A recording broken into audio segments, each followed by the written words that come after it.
Welcome students.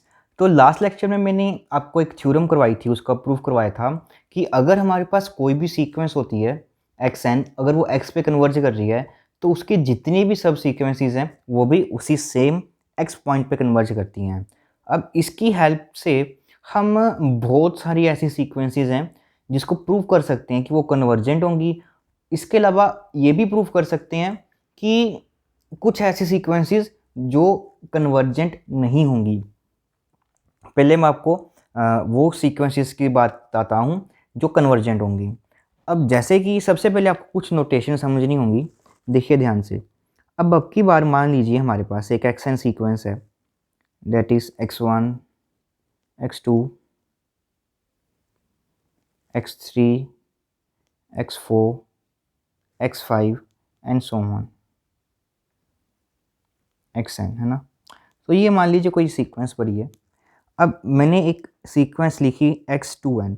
अब देखिए 2n का मतलब क्या है कि जहाँ जब भी मैं इस n को रिप्लेस कर दूंगा, कुछ कभी स्क्वेयरिंग कर दूंगा, कभी +1 कर दूंगा, कभी उसका n स्क्वेयर कर दूंगा, ठीक है, कहीं 2n+1 कर दूंगा, तो यहाँ से जितनी भी ऐसी सीक्वेंसेस बनेंगी वो हमेशा इसकी क्या होंगी, सब सीक्वेंस होंगी। अब बेसिकली 2n का यहाँ पे सीक्वेंस का मतलब क्या होगा कि इनकी जो ये ऑड नंबर वाली टर्म्स हैं, दैट इज एन को जब मैं 1 पुट करूंगा तो मेरे को क्या मिलेगा, x2, that is x4 x6 x8, फिर आगे x10। तो मीन्स ये मेरे पास बेसिकली होती क्या है, उसकी एक सब सीक्वेंसेस ही होती हैं।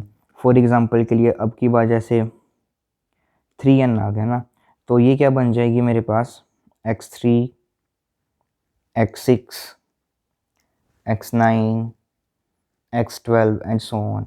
तो बेसिकली यही उसकी सब सीक्वेंसेस होती हैं। अब हो चेंज कर देते हैं, एक्स एन स्क्वेयर कर दिया मैंने, तो ये एन स्क्वेयर का मतलब दैट इज़ 1, फिर एन को हम 2 पुट करेंगे तो 2 2 4, तो वो x4 आ जाएगा, फिर 9 आ जाएगा हमारा, फिर यहाँ से 16 आ जाएगा।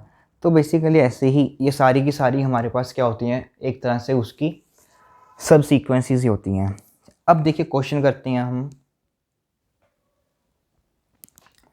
अब देखिए जैसे हमारे पास एक एग्जांपल है, एक सीक्वेंस है x n which is equal to b raise to power n, और हमें ये शो करना है कि वो कन्वर्ज कर रही है 0 पे, ठीक, और बी हमारा लाई कर रहा है 0 और 1 के बीच में।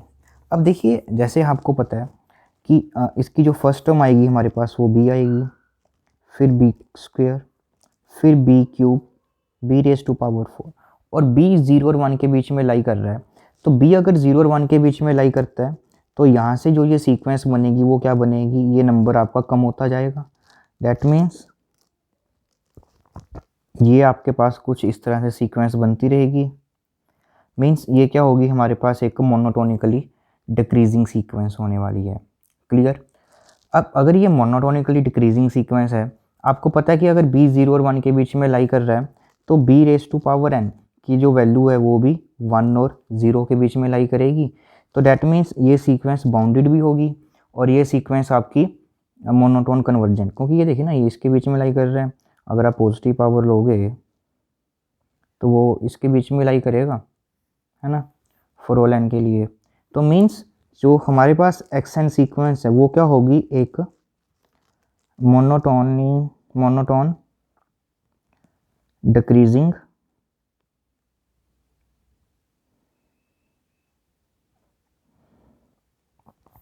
Plus bounded, monotone decreasing and bounded होगी।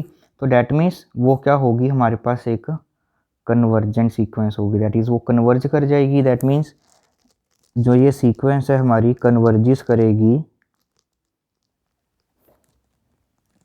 टू अपने इन्फीमियम पे, दैट इज़ जो उसका लो सीक्वेंस का इन्फीमियम रहता है, दैट इज़ इन्फीमियम, ये आपकी इस सेट के इन्फीमियम पे कन्वर्ज करेगी।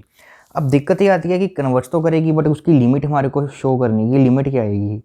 तो उसके लिए अब हम सब सीक्वेंस का कॉन्सेप्ट यूज़ करेंगे। देखिए ध्यान से, हम मान लेते हैं लिमिट ऑफ बी की पावर एन, एन जब इन्फिनिटी की तरफ जाएगा तो मान लेते हैं कि वो एल पे कन्वर्ज कर रही है, जो ये सीक्वेंस है वो एल पे कन्वर्ज कर रही है। अब एक्स एन सीक्वेंस है हमारे पास, बी की पावर 2n सीक्वेंस है ना, बी की पावर n सीक्वेंस है। अब मैं क्या करता हूँ, इसकी एक सब सीक्वेंस ले लेता हूँ और टर्म्स की, that is x of 2n। तो ये सीक्वेंस आपके पास आ जाएगी, n को चेंज कर देंगे 2n के साथ, और एक तरह से ये बन जाएगा आपके पास bn, उसका स्क्वायर बन जाएगा। अब देखिए, अगर एक्स एन सीक्वेंस हमारी एल पे कन्वर्ज कर रही है, ठीक है, तो अभी अभी हमने ये पढ़ा कि उसकी सब सीक्वेंस जो होती है वो भी एल पे कन्वर्ज करेगी। डैट मीन्स 2l वाली सीक्वेंस आपकी एल पे कन्वर्ज करेगी। यहाँ से b की पावर n सीक्वेंस एल पे कन्वर्ज कर रही है,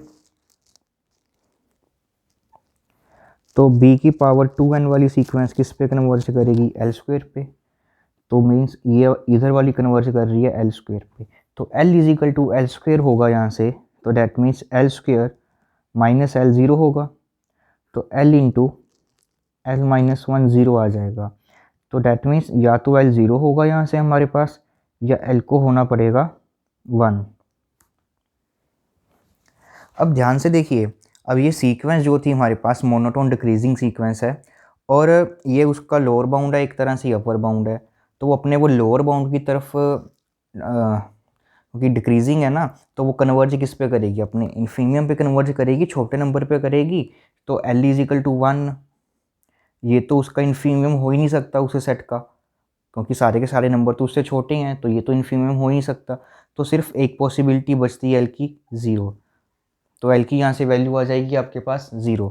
तो मीन्स ये सीक्वेंस जो है आपके पास वो कन्वर्ज कर जाएगी 0 पे। अब देखिए, मैंने आपको बताया कि सब सीक्वेंस की हेल्प से आप कैसे लिमिट निकाल सकते हो सीक्वेंस की। अब आप सब सीक्वेंसेस की ही हेल्प से ये भी ईजिली प्रूव कर सकते हो कि कोई सीक्वेंस कन्वर्जेंट नहीं है।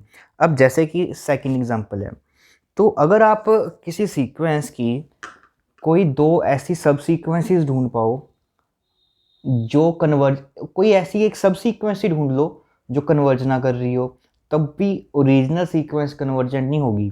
या आप कोई उसकी दो ऐसी सब सीक्वेंस ढूंढ पाओ जो दो अलग पॉइंट पे कन्वर्ज कर रही हैं, तभी भी आपके पास ओरिजिनल सीक्वेंस है वो कन्वर्ज नहीं करेगी। अब देखिए फर्स्ट एग्जांपल में, तो मैंने क्या किया, सबसे पहले एक सीक्वेंस ली, ये सीक्वेंस क्यों बना है। तो सबसे पहले देखिए आपके पास ये सीक्वेंस, मैंने इसकी सब सीक्वेंस बनाई 1 3 5 7 एंड सो ऑन। तो इसकी हमने एक सब सीक्वेंस को कंसीडर किया 1 3 5 7 एंड सो ऑन। जो ये सब सीक्वेंस है वो एक अनबाउंडेड सीक्वेंस है, तो ये सब सीक्वेंस हमारी कन्वर्ज नहीं करेगी। तो अगर एक सब सीक्वेंस मिल गई जो कन्वर्ज नहीं कर रही, तो ओरिजिनल वाली भी कभी भी कन्वर्ज नहीं कर सकती, क्योंकि अगर ये कन्वर्ज करेगी तो अभी अभी हमने पढ़ा कि उसकी हर एक सब सीक्वेंस को भी कन्वर्ज होना ही पड़ेगा, और वो भी सेम लिमिट पे। बट हमें तो एक उसकी ऐसी सब सीक्वेंस मिल गई जो कन्वर्ज ही नहीं कर रही, तो इट मीन्स ओरिजिनल सीक्वेंस भी आपकी कन्वर्ज नहीं करेगी। अब आगे देखिए, इसमें से मैं क्या करूँगा, दो अलग अलग सीक्वेंस बना लूँगा। एक तो ये 1 वाली, देखिए ये 1 1 1 वाली सीक्वेंस पड़ी है मेरे पास। अब जो ये 1 1 1 1 ये सीक्वेंस बनाई, ये तो हमारी 1 पे कन्वर्ज कर रही है। फिर मैं ये वाली बनाता हूँ 1/2 1/4 1/8 1/16। अब 1/2 1/4 1/8, अब ये वाली सीक्वेंस हमारे को पता है कि 0 पे कन्वर्ज करती है। एक सीक्वेंस 1 पे कन्वर्ज कर रही है, एक सीक्वेंस 0 पे कन्वर्ज कर रही है। तो बेचारी जो हमारी ओरिजिनल सीक्वेंस है उसको तो कन्फ्यूजन हो गया कि भाई मैं 1 पे कन्वर्ज करूँ या 0 पे कन्वर्ज करूँ, तो इसलिए वो कन्वर्ज नहीं करेगी।